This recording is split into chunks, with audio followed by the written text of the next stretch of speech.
What's going on, y'all? 5 Sports Talk back at it with another video talking some NBA, talking Los Angeles Lakers, and yes, that's right, talking Lonzo Ball. No, this is not a clickbait type of title. I did, in fact, look into this because Lonzo has obviously been tearing up Summer League play, and I have to give it up to Lonzo. It doesn't matter what shoes he's been wearing, Jordans, Under Armours, Nikes, Adidas, or Big Baller brand, of course. He's been spectacular in Summer League play, and which forecast, like I said, I made a video about this, how Lonzo is going to translate into the NBA this upcoming season. And it also begs the question, with Lonzo now in the fold, how much better will the Lakers be? And in turn, will they make the playoffs next season in 2018? So, let's take a look at the question. But before we do, real quick, this does not just involve Lonzo. I'm taking a look at the entire Lakers roster. Of course, Lonzo is the biggest name here because of the hype around him.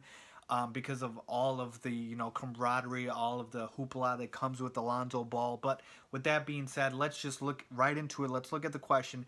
Will the Lakers make the playoffs in 2018? So, I had a very simple method to break this down. I basically just looked at the entire Western Conference, broke it down team by team, looked at the teams that I thought were surefire teams to make the playoffs, teams that I thought were surefire teams to miss the playoffs, and everyone else basically in between. And I included, of course, the Lakers in that mix and where I thought they stacked up. So let's take a look at the fact that the Lakers won 26 games last year, and the 8th seed, which was the Portland Trailblazers, won 41 games. So in order for the Lakers to, if that win total holds up, Lakers would have to win 15 more games next season. So can the Lakers do that? Can Lonzo Ball do that? Well, it's not just Lonzo. They did add Kentavious Caldwell-Pope in the offseason, which I thought was one of the best free agent signings of the NBA offseason with that value of a contract. They got Brook Lopez in the D'Angelo Russell trade. Julius Randle is their starting power forward still. And now Brandon Ingram with another year under his belt coming into his second season.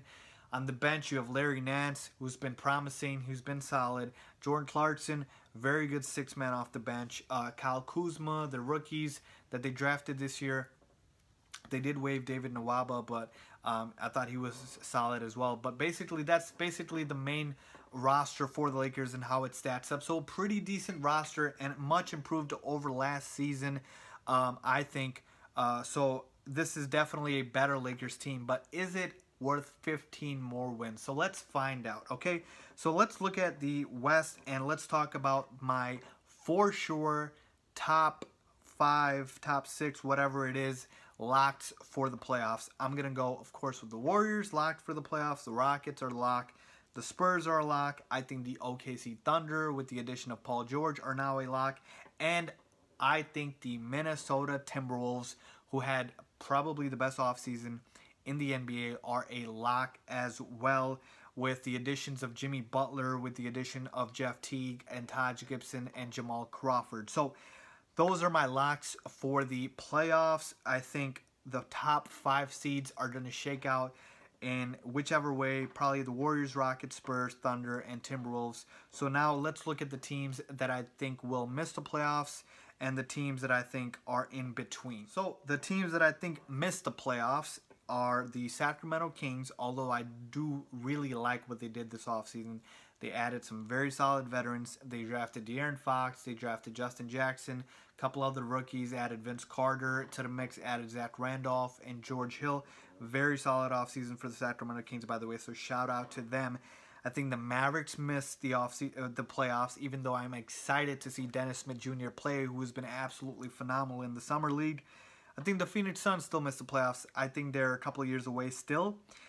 And those are basically my locks. I couldn't really X out anybody else on here, and I'll tell you why, because I feel like they're going to be in the mix. So with that being said, you take those 5 teams that I think will make the playoffs and these 3 teams that I think will miss it.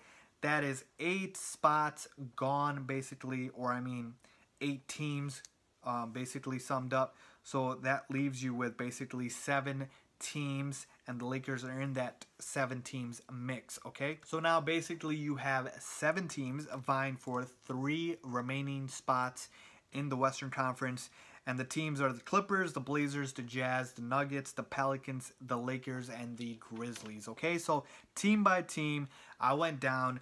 Do I think the Lakers are better than the Clippers? I don't think so. I think the Clippers had a very solid offseason. They added Danilo Gallinari. Blake Griffin re-signed, which was huge for them. They still have DeAndre Jordan. They got Milos Teodosic from Europe, who is supposed to be one of the best passing point guards in the world. They added Lou Williams in the trade with Chris Paul. So I think their roster is still very good. I think this is still a 42 to 48 win team. So I'm going to pencil in the Clippers. So that's now 6 spots gone. So that means 2 spots are remaining. Do I think the Lakers are better than the Blazers? I don't think so. I think the Blazers are going to be improved another year for CJ McCollum and Damian Lillard. Yusuf Nurkic is going to be healthy, and the Blazers were a problem with a healthy Nurkic, so that is going to be a problem. They did add rookie Zach Collins, I believe, as well, so good for the Blazers there. And they still have a lot of good bench guys in the mix as well. So I think the Blazers are still better than the Lakers. So that leaves 1 spot now. So now we are between the Utah Jazz, the Denver Nuggets, the New Orleans Pelicans, the Los Angeles Lakers, and the Memphis Grizzlies, okay? Do I think the Lakers are going to be better than the Jazz? Possibly. Look, the Jazz lost their best player in Gordon Hayward, but they still do have Rudy Gobert. And they did add some guys in free agency. I believe they added Thabo Sefolosha, Jonas Jerebko, and others as well. They re-signed Joe Ingles. They still have Derek Favors. They still have, they traded for Ricky Rubio, so they got rid of George Hill. A lot of uncertainty with the Jazz. So I'm going to say, look, I can see them missing the playoffs, okay? So I'm going to hold off on the Jazz. Then we get to the Nuggets, okay? They added basically Paul Millsap. That was their biggest free agency signing. They got Gary Harris. They lost Danilo Gallinari, but they're going to slide in Wilson Chandler at the 3. And then they've got Jokic at the center spot. So their front court is looking real nice. And then, of course, they have Jamal Murray, who was a promising rookie as well. So I think the Nuggets are arguably better than the Lakers, and I could see them getting in, okay? So I can probably pencil in the Nuggets. But even if I don't do that, let's move quickly to the Pelicans. Boogie Cousins, Anthony Davis, Drew Holiday. A full offseason, a full season of training camp under their belt. They already have, with those 3 players, more talent right now than the Lakers have. They added Rajon Rondo on a 1-year deal. Yes, they don't have wing players, which they desperately need, but just based off of talent alone, I could say they're better than the Lakers. And then finally, we get to the Grizzlies, who lost Zach Randolph, but they do have Marc Gasol. They still have Mike Conley, and they're always solid. So you can never really count out the Grizzlies. But with that being said, just looking at that, I like I said, you can probably pencil in the Blazers, the Clippers, the Nuggets, the Pelicans over the Lakers. So at best, I can see the Lakers making it as probably a 9 or 10 seed. I don't see them making the playoffs. I'm sorry. There's just too much competition in the West. Too many teams that are too good in the West and too many stars that have went to the Western Conference. So I don't see the Lakers making the playoffs. Though I do think it will be very close, a lot closer than people might have thought. And I do give the Lakers a shot to be competitive for that 8th seed. But no, I don't think the Lakers make the playoffs. That is just what I think, folks. I broke it down for you guys. Let me know what you guys think. If you like this video, please give it a thumbs up. Please leave a comment down below if you think the Lakers will make the playoffs or will they miss the playoffs. And as always, do not forget to subscribe. Thanks for watching.